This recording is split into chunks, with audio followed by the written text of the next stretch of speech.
Hello and welcome to the, can you hear me? Yes. Hello and welcome to the Human Parameter podcast. Usually, let's take the elephant out of the room first. So usually you won't see just me here, but also Simon. But Simon had an emergency call today and he's not going to make it in time to this podcast. So, but he already called me in between and said everything will be fine and everything will be good. So we can expect to have him back in 2 weeks' time. So for the next episode. And today I will try to take my rule, which should not be too hard, and also Simon's role, where I need to talk about the technical stuff that Simon usually talks about. That could be interesting, but I guess we will make it. And today we talk about teenagers who took down casinos back in 2023. So let's say it this way. If there's ever a case that deserves a full spotlight, it is precisely this. Scattered Spider. A group that didn't break through your firewall. They called your help desk, sounded completely normal, and walked right through the front door. The FBI and CISA, the CISA, issued a joint advisory on them in November 2023. And what's in that document should make every IT manager, every MSP, and every person who picks up an internal support call deeply uncomfortable. Because the most sophisticated part of this attack isn't the malware. It is the conversation. Maybe you have heard of that, maybe not. You should heard of the countermeasures, and I will come back to that later on. But let's first talk about who are Scattered Spider, or even more important, if you want to ask questions in between, you can do so right now because we are live. We are live on YouTube and you can ask questions, of course. I will try to answer them, and if I'm unable to do so, we will do that later, especially if I can consult Simon, and you will get an answer anyway. So, but if you have questions, ask them right now. Just let me check that I can see those if you type them. So, there they are. Okay, who are Scattered Spider? They got many names as many hackers, also known as the UNC 3944, or the Octo Tempest, or the Muddled Libra, or the Scatter Swine, the Star Fraud, and Octopus. That name is tied to their 2022 Octa Twilio campaign. No, that's a different one. They are primarily English-speaking, believed to include young Western actors, not a typical nation-state group. So let's see what Wikipedia wrote about them. And we are mainly looking at the MGM resource. And as usual, I will put all the links back in the description later, so you can, if you're not watching live, you can look them up later on anyway. So the Scattered Spider and the MGM resource. Scattered Spider collaborated with ALF-V, a software development team which provides ransomware as a service. Ransomware as a service. And that is an interesting business model. Scattered Spider called MGM's help desk. Posing as an employee it found on LinkedIn to gain internal access. The group gained access on September 11, 2023. MGM Resorts first disclosed the cyber attack on September 12, 2023, in a Form 8K report with the SEC the next day. The company stated that though it has dealt with the cyber attack, many of the computer systems at its resort remained offline, which include but are not limited to credits for food, beverages, free credits. The attack further disabled on-site ATMs. as well as remote room keys, and prevented MGM from charging patrons for parking. So that caused a lot of damage. So how did that work? As I just said, they used a ransomware. They didn't code it themselves. They just bought it from a software development company who sell ransomware and for special purposes. So they partnered with a ransomware provider for encryption, meaning outsourcing the technical dirty work. So they didn't need to do all the technical work themselves. That is interesting. The help desk was actually the attack surface. And that means it has two distinct impersonation flows. They're both in the advisory. You can read them up. Direction one is between the attacker and the employee. So they call employees posing as the IT help desk, convincing them to install legitimate remote access tools or hand over credentials. There's no exploit needed. The employee does it themselves because they called from their own IT help desk, or they pretended to call from them. Then there's direction two, the attacker against the help desk.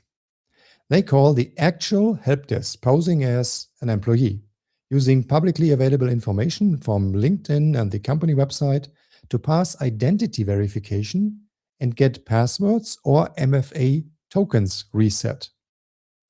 This is usually the part of Simon. Remember that.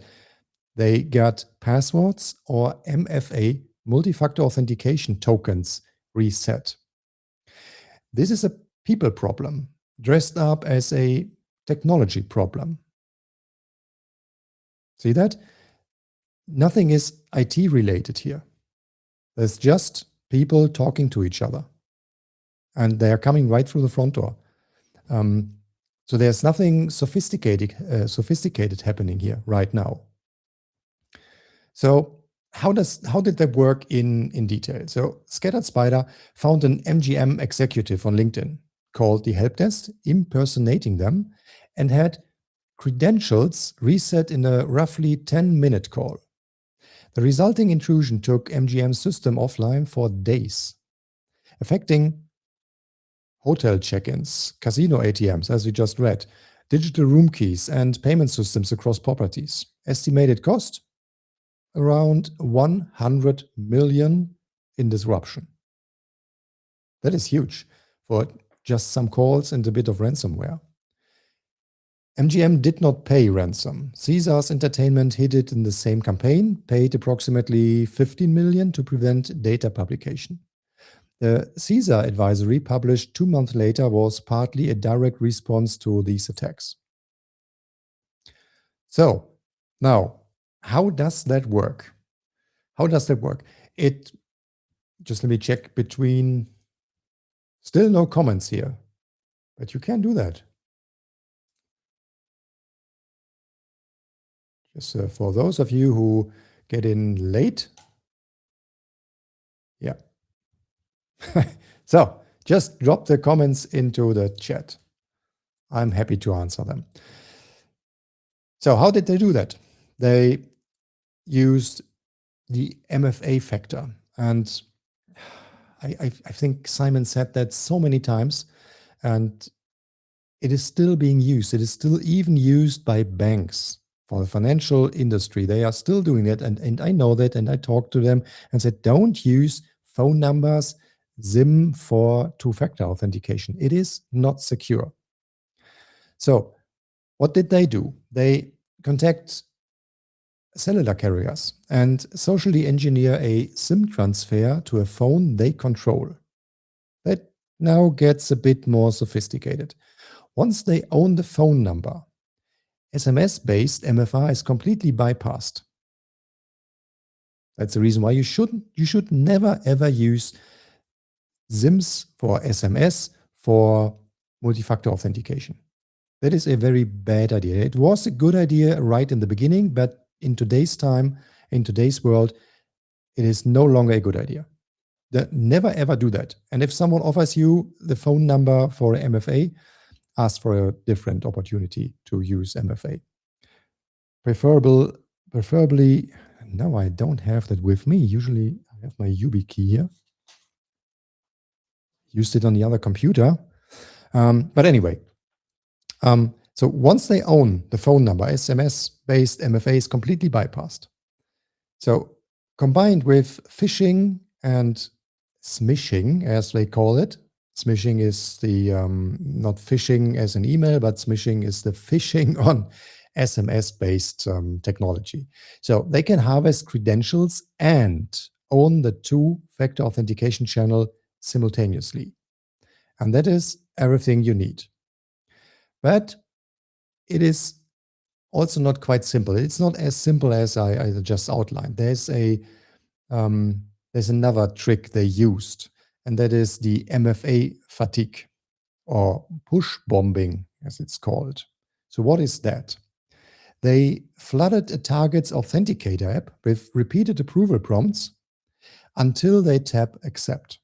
So usually, if you got a phone and your bank tells you, I sometimes get those SMS messages where I need to click something or send something back, or I'm not quite sure what I should do there. I usually delete them, and most phones already recognize them as a phishing or smishing attempt, but not all. It's still being used, even in everyday's life, not just in a larger campaign. So, and even if you have an application on your phone that is been triggered by something externally and then pops up and tells you, do you want to, do you accept this request for changing your password? Something like that. Then you usually ignore it. But if that pops up again and again and again and again, sometimes you reach a point where you just don't be bothered anymore, and then you click, okay, go away, accept, boom.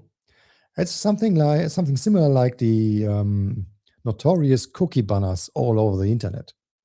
You try to click them away and on at a certain time and point, you say, come on, accept, and then I'm not bothered anymore. And the same worked here. That is what we call MFA fatigue. So they get bored out of this MFA requests.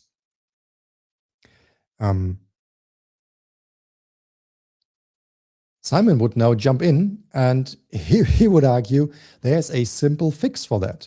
And this simple fix is a phishing-resistant MFA. That's what he usually says.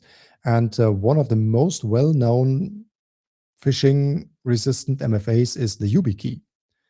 And the YubiKey is something, it's not, I wanted to bring that here, but I'm sorry, I don't have that. I have it in the other room. The YubiKey is a piece of hardware which you just put into your USB port, and it securely confirms that you are doing it. You are giving a transaction access, all right? And you can't bypass it. That's the reason, because it's a hardware encryption. Everything that is hardware encrypted cannot be bypassed. The only thing to bypass it is to steal the physical hardware token from the person, which is usually quite hard, because then you need to rob this person. And that is tricky, and most of these hacking groups avoid that. So they don't attack people personally, they just attack from the digital side. And if you have a phishing-resistant MFA, it doesn't work anymore. Cloudflare had one of those attacks, and someone was really sophisticated and found a way to social engineer one of their employees to gain access to their systems. But they didn't came that far, because Cloudflare has, first of all, the zero trust architecture. So you don't get through anyway without hardware tokens. every employee at Cloudflare has a YubiKey. So if you don't own this hardware token, you don't come that far. So that attack ended pretty quick without damaging anything. There was a time when Cloudflare offered to their clients that they could buy these YubiKeys for a reduced price. And I think I got mine for 10 or 11 bucks, which is usually 60 or 70 bucks per stick. They are not cheap. You can, but they are robust. You can drive your car across this key and it will still work. It doesn't look that nice, but it will still work. It's almost unbreakable. But anyway, and back to scattered, back to the scattered group here, scattered spider. So once in, they register their own MFA token and add a federated identity provider to the SSO tenant. So that sounds quite technical, and it actually is. So they basically set up their own authentication mechanism with the data that they just got from the employee and from the help desk. So now they can sign in as any user, even after passwords are changed. They actively monitor Slack, Teams, and Exchange to track incident response in real time. So now they are in. If they are already in, then you are already in huge trouble. So they join the remediation calls to see how defenders are hunting them and pivoted accordingly. That is bold. So if there's anything recognizable with this attack, then this is this boldness. The tooling is basically boring on purpose. They use legitimate low-listed tools: Tailscale, TeamViewer, Screen Connect, ngrok, Splashtop, Mimikatz for credential dumping, Raccoon Stealer, and Vida for browser credits and cookies. A lot of tools that are already allowed to be used here. So I'm not the expert on those tools. I just need to look them up anyway. So Simon would be the one who can surely explain what they do in detail. And if you have questions to them, just drop it in the comments or drop us an email and we will explain all these questions in detail, either directly or on the blog post or on the next episode. So, by the way, Tailscale appearing on this list is a great conversation about tool legitimacy versus misuse. So Tailscale is usually something that cannot easily be misused because it creates a local network which cannot be attacked from the outside, except if you're already inside, as usual. So if you're an internal employee and then have access to Tailscale and you have everything built on Tailscale, then again, you're in huge trouble. So what about the escalation to ransomware? We're getting to the beefy part. So the origin, which they used pre-2022, is SIM swapping for cryptocurrency theft. So that is the group's earliest documented activity. Then the phase 2 was between 2022. see these balloons here? I'm not quite sure.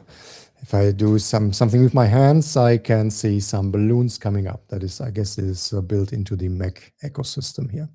Anyway, between 2022 and 2023, they focused on corporate data theft and extortion.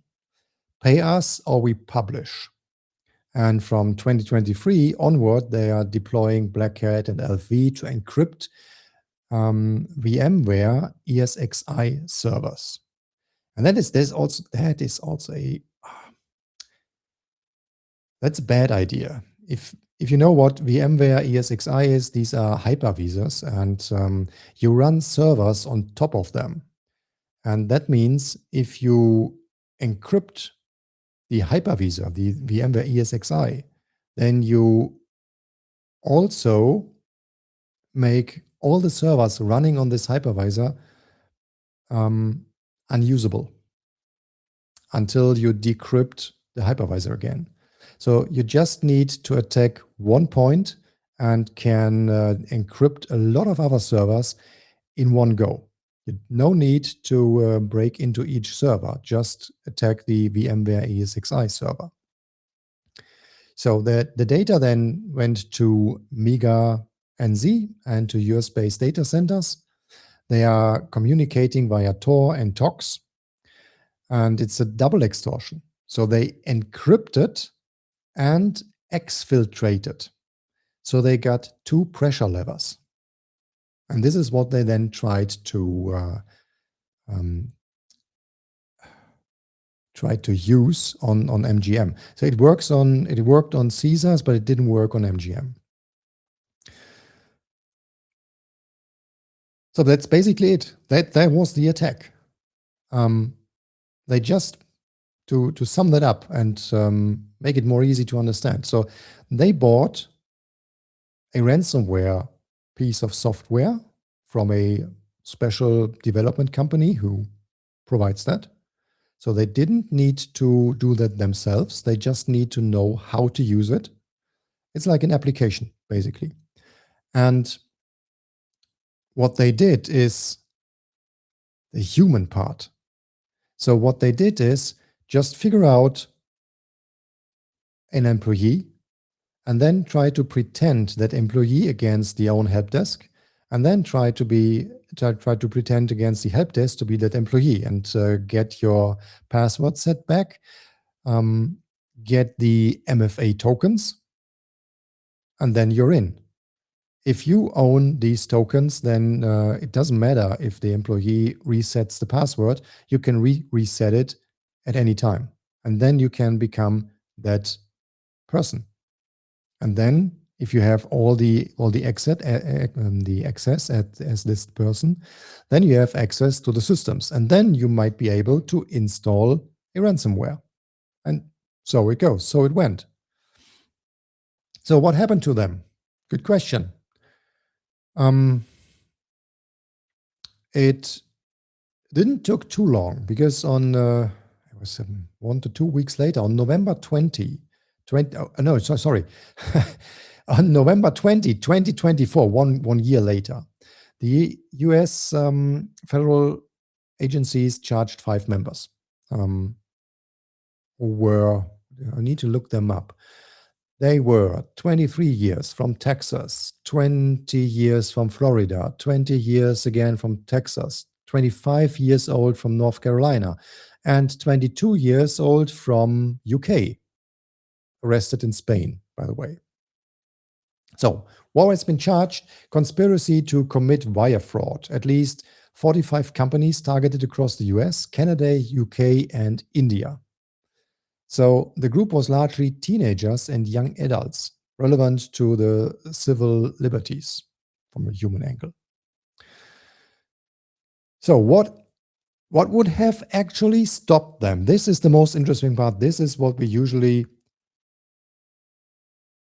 use as a giveaway for all the listeners, right? This is what we want you to take away. So what actually stops these attacks?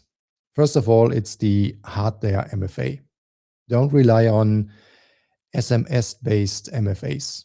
That's the worst idea ever. Multi-factor authentication should be there. Simon would say use passkeys. Passkeys are also software-based. You can put them in your key store, but they're impossible to bypass. And they replace usernames, passwords, and also the hardware MFA token. With passkeys, you don't need that anymore, because that is the modern authentication. But if you have username and password, you should always have a multi-factor authentication that is ideally a hardware token.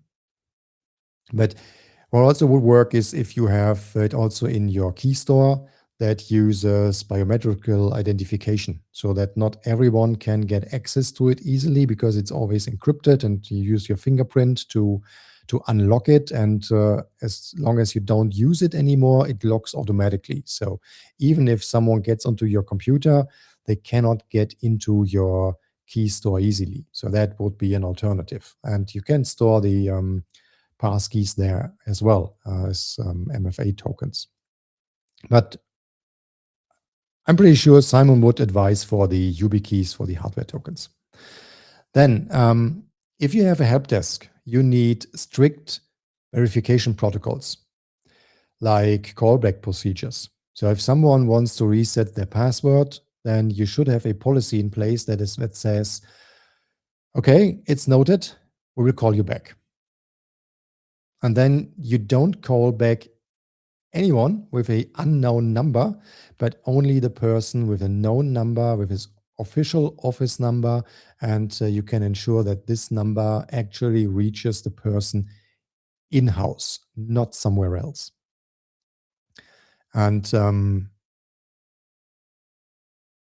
last time we talked about a secret word and identity confirmation, where you can define a certain keyword or a group of keywords that that can be used for certain activities like password resets, right? So what you can do with your family, you can also do in an organization. And we talked about that last time.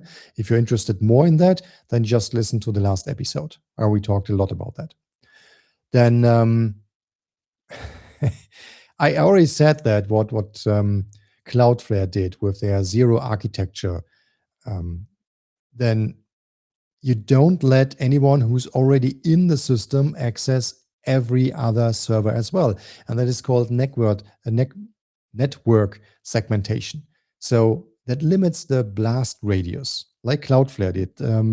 Attackers only got onto the first computer, which is nothing severe because it's just the machine where the employee usually gets into other servers, but only with the hardware key. And if you don't have the hardware key, then you're lost. And then you stop the attack right after one machine. And if you don't have any sensitive information on the local machines where employees work on, you're limited already the blast radius. And something I know also from the financial industry, they do that a lot. That is application allow listing for remote access tools. So not every tool can be used from remote. I know that can be annoying for employees. Employees would do it like they do at home. Just get admin access for everything, and then it's easy to work. And that's true. It's easy to work, but it's also easy to exploit.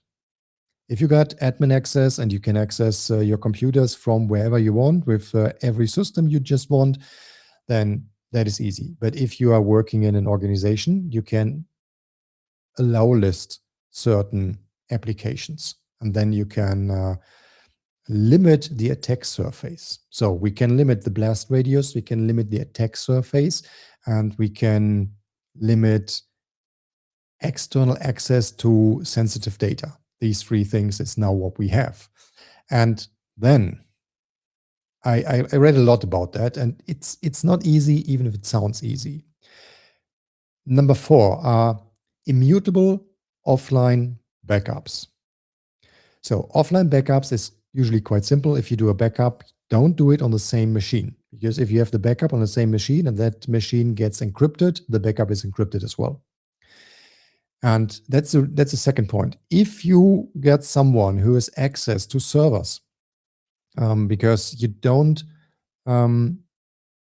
segment the networks, and one person who can access the server can also access the backup location, that is a problem, because they can easily access the backup location and encrypt that there as well. That is where immutable comes in.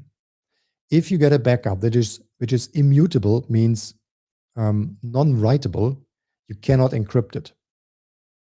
That's quite interesting. And it's also not that easy, because it takes more than just setting the file access IDs on each file on a Linux machine or something like that.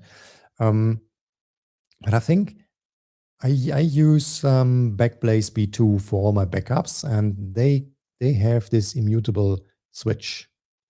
And for the most severe backups, I turned that on, not for everything, because I cannot delete them either. They stay there until the policy lets them be deleted. And in my case, that's rather long. And if you have these immutable offline backups, then it's quite simple. If someone encrypts your data, you can just use the backup, which can't be encrypted, and you can remove all the encryption automatically from the systems. Yes, you will lose something. What you will lose all the changes between the last backup and the attack, right? That is the cost. So if you use all 4 of these things, then you should be in a pretty good shape to prevent such attacks in your organization or in your small company, or even if you work on your own. You can use all these things on your own as well, like I do. I am working solo. I got a YubiKey. I got immutable offline backups. I got network segmentation. It annoys me pretty often. And I do not want to, I want to shut these network segmentation down very often, more than once a day.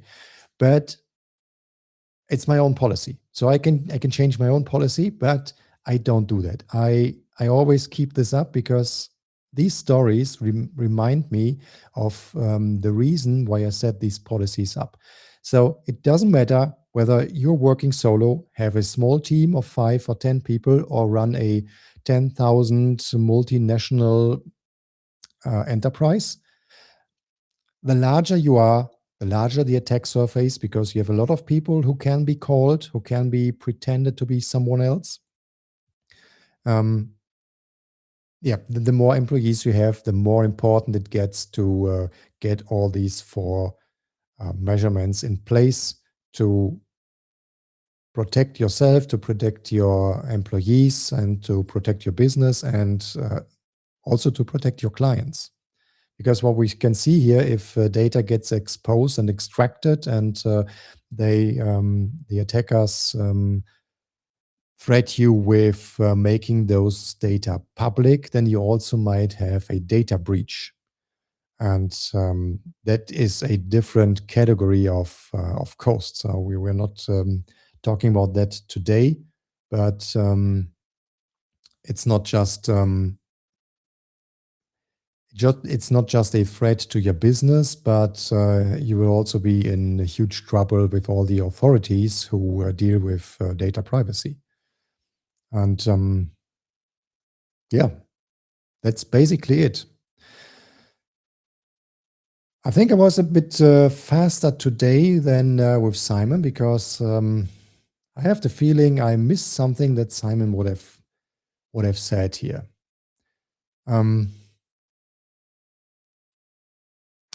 I don't know. we will see how that goes. He will watch the episode anyway, and if I forgot something, I'm pretty sure he will tell you either in the blog post or in the next shortly in the beginning of next episode that I forgot something. But so from my notes, these 4 measures are the most important ones. So whenever someone calls you, that is my takeaway, my personal takeaway. Whenever someone calls you and asks for something unusual, then always be skeptical. Better ask twice or a 3rd time or 4th time rather than being sorry. So that's my takeaway. Just looking at the comments, no comment yet, for whatever reason. Either I was so good at explaining, but I highly doubt that, because that's not my main territory. That's usually Simon's. But yeah, you can ask us anyway. You can ask us later in the comments. You can send us an email. You can watch us on thehumanperimeter.com.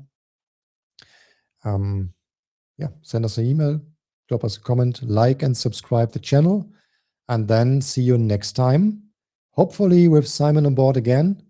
And until then, stay skeptical, be secure. Have a great time. Thanks for being here. Bye-bye.